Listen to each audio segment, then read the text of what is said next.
Hello everyone. Now after this, the next process, yeah, photorespiration.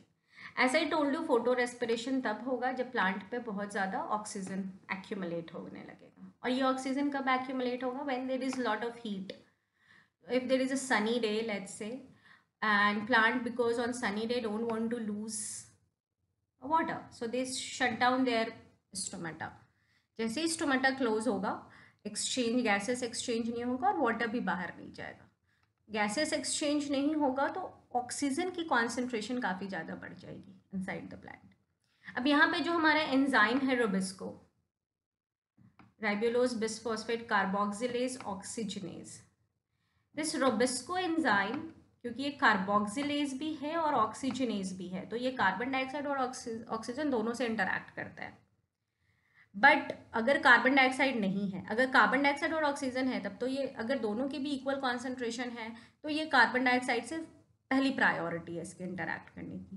But अगर carbon dioxide अब नहीं है, in that case जब gaseous exchange नहीं हो रहा है और ऑक्सीजन है, अगर ऑक्सीजन की कॉन्सेंट्रेशन बढ़ गई तो फिर यहाँ पर रोबिस्को जो है वो ऑक्सीजन से इंटरैक्ट करने लगेगा.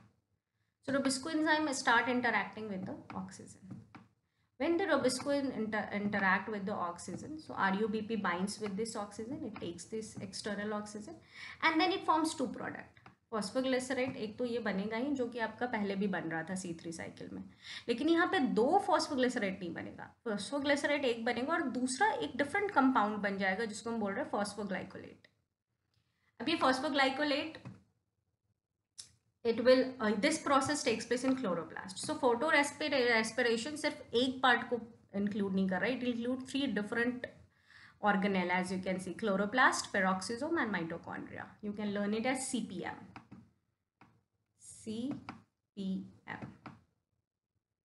Okay, so chloroplast, peroxisome and mitochondria. तो यहाँ क्या हो रहा है, ये फॉस्फोग्लाइकोलेट पेरोक्सिसोम में जाएगा, फिर पेरोक्सिसोम से it enter into mitochondria. When it enter into mitochondria, तो जो हमारे पास, जो प्लांट के पास ऑलरेडी फिक्स्ड कार्बन डाइऑक्साइड है, वो उसको भी रिलीज कर देगा. तो ये पहला लॉस हो गया प्लांट का, it releases the carbon dioxide. Second, जब ये वापस से टर्न होने जाएगा एंड वापस से it will try to get back into RUBP. In that context again it loses 1 ATP as well. So एक तो ये एनर्जी भी जा रहा है इससे और एक कार्बन डाइऑक्साइड भी रिलीज हो रहा है, दोनों चीज़ें रिलीज हो रही है. So therefore it's a useless process for plant, and also इससे plant को काफ़ी loss है अगर photo respiration होता है. So plant don't want to go for photo respiration. ये तभी होगा जब से condition unfavorable होंगे और oxygen का concentration बहुत ज़्यादा होगा.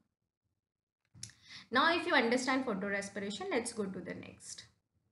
अब हम बात करेंगे C4 साइकिल की, जिसको हैच एंड स्लैग साइकिल भी बोलते हैं. और ये basically doesn't happen in all plants, specific plants में होते हैं जैसे मेज, शुगर केन एंड सोरगम. कभी भी C4 साइकिल में फोटो रेस्पिरेशन नहीं होगा. क्यों नहीं होगा? क्योंकि इनके लीफ में एक क्रैंज एनाटॉमी होती है. तो जैसे कि अगर हम लीफ का एक सेक्शन ले, अगर हमने लीफ को कट किया और अगर हम उसको देखते हैं इसके अंदर, तो ये हमारा फ्लोएम है, जाइलम एंड फ्लोएम का वैस्कुलर बंडल है. इसके अराउंड में एक स्पेसिफिक स्ट्रक्चर डेवलप हो जाता है जिसको कि हम क्रैंच एनाटॉमी बोलते हैं. जनरली C3 साइकिल में आपको सिर्फ, जिस भी प्लांट में C3 साइकिल हो रहा है, सिर्फ C3 साइकिल हो रहा है, उसमें सिर्फ मेसोफिल सेल प्रेजेंट होते हैं. बट जिस प्लांट में C4 साइकिल होता है, वहाँ पे ये एक स्पेसिफिक स्ट्रक्चर प्रेजेंट होता है around the vascular bundle. This is your vascular bundle, that is xylem and phloem.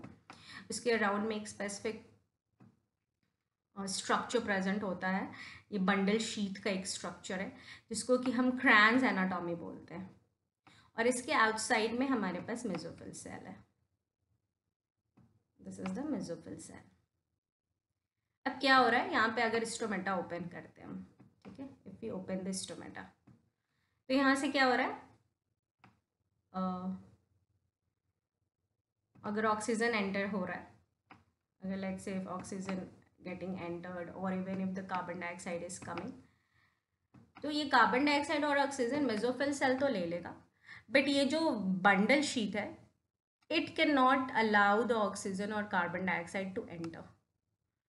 Gases को ये एंटर होने नहीं देता है। तो क्योंकि कार्बन डाइऑक्साइड और ऑक्सीजन इसमें डायरेक्टली एंटर नहीं हो सकते, तो इसमें एक डिफरेंट साइकिल चलता है जिसको कि C4 साइकिल बोलते हैं। और C4 साइकिल के साथ साथ इसमें C3 साइकिल भी होगा। किसी भी प्लांट में अगर C4 साइकिल है तो उसमें C3 साइकिल भी होगा। C4 साइकिल सिर्फ एक इंटरमीडिएट है जो कि हेल्प करता है गैसेस को to reach to the bundle sheath और inside the cell, and then वहाँ पे फिर ग्लूकोज का फॉर्मेशन होता है। So yeah, this is a cranch anatomy which is present in all C4 plants. So let's see the C4 cycle now. These are the intermediaries. First we understand the C4 cycle, then I'll come here.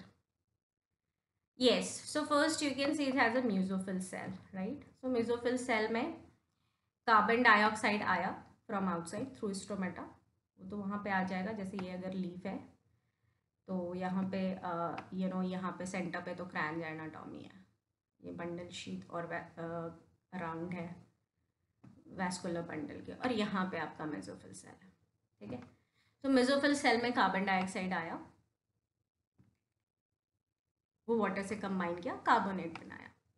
अब mesophyll cell में एक phosphoenol pyruvate present होता है which with the presence of enzyme pepcase. So phosphoenol pyruvate एक 3 carbon compound है। So with the help of pepcase यहाँ से एक कार्बन पेप में अटैच होता है और वो एक 4 कार्बन कंपाउंड बनाता है जिसको ऑक्सैलोएसिटेट बोलते हैं, OAA. This oxaloacetate is a 4 carbon. तो पेप में एक कार्बन ऐड हुआ from the carbonate and it become 4 carbon compound oxaloacetate. अब ये oxaloacetate can enter into a bundle sheath. तो बेसिकली ऑक्सैलोएसिटेट पहले मैलेट बनाता है और ये मैलेट जा करके बंडल शीथ में एंटर हो गया। ये जो आपका बंडल शीथ है अगर आप यहाँ पे देख रहे हैं तो, है ना, वो वहाँ पे जाके एंटर हो गया। अब क्या हुआ कि ये मैलेट जो है वापस से ब्रेक डाउन होगा, ये एक अपना कार्बन डाइऑक्साइड रिलीज करेगा, ठीक है।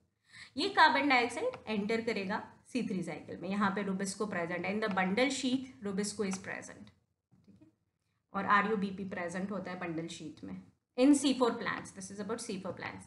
तो इन C4 प्लांट्स बंडल शीथ में RUBP प्रेजेंट होता है। इन C3 प्लांट मेसोफिल में ही हो जाते हैं क्योंकि वहाँ पे सिर्फ मेसोफिल सेल है। पर C4 प्लांट में क्योंकि यहाँ पे बंडल शीथ प्रेजेंट है, सो RUBP बंडल शीथ में प्रेजेंट होता है। अब यहाँ पे क्या होता है कि कार्बन डाइऑक्साइड रिलीज हो गया, अब जो है मैलेट 3 कार्बन कंपाउंड में बदल गया जो कि पायरुवेट है। Pyruvate again turn back to PEP, phosphoenol pyruvate. Here it uses 1 ATP। तो C4 साइकिल में एक्स्ट्रा एनर्जी खर्च हो रहा है। एक दो C3 साइकिल में जो खर्च हो रहा है वो साथ में एक एक्स्ट्रा एनर्जी खर्च हो रहा है पायरुवेट को PEP बदलने में।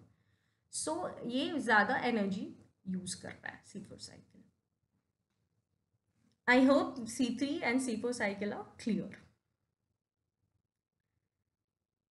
यहाँ पे हम क्विक डिफरेंस देख सकते हैं। C3 प्लांट में फर्स्ट प्रोडक्ट 3 फॉस्फोग्लिसरेट होता है, C4 प्लांट में ऑक्सैलोएसिटेट होता है जो कि एक 4 कार्बन कंपाउंड है, इसलिए इसको C4 साइकिल बोलते हैं और इसको C3 साइकिल बोलते हैं। एंजाइम इसमें रुबिस्को यूज होगा, इसमें PEP यूज होगा। फोटो रेस्पिरेशन C3 प्लांट में हाई होने के चांसेस है क्योंकि गैसेस डायरेक्टली एंटर हो सकते हैं, ऑक्सीजन डायरेक्टली एंटर होता है। C4 प्लांट में नहीं होगा क्योंकि क्रैंच एनाटॉमी है, वो गैसेस को डायरेक्टली एंटर होने नहीं देती है। Environment cool, C3 plant normal temperature पे ग्रो करेंगे। C4 प्लांट हॉट और वेरी ड्राई कंडीशन में भी ईजिली ग्रो कर सकते हैं। So with this is just the quick summary, you can go through it. आप एक बार और वीडियो को चला के देख सकते हैं अगर कोई डाउट है तो, बट अगर स्टिल कोई क्वेश्चन है या डाउट है तो आप मुझसे कमेंट में पूछ सकते हैं। Here you have few questions, let's try this. I am waiting for your answers. आप इस क्वेश्चंस के, इन तीनों क्वेश्चंस के आंसर मुझे कमेंट में दीजिए so that it help me know कि that you are getting the concept. And with this thank you, will meet in our next upcoming session. अगर आपको किसी टॉपिक पे हेल्प चाहिए तो आप वो भी मुझे कमेंट में बता सकते हैं। So please subscribe and click the bell icon so that whenever I bring a new video you can get notified for it. Thank you.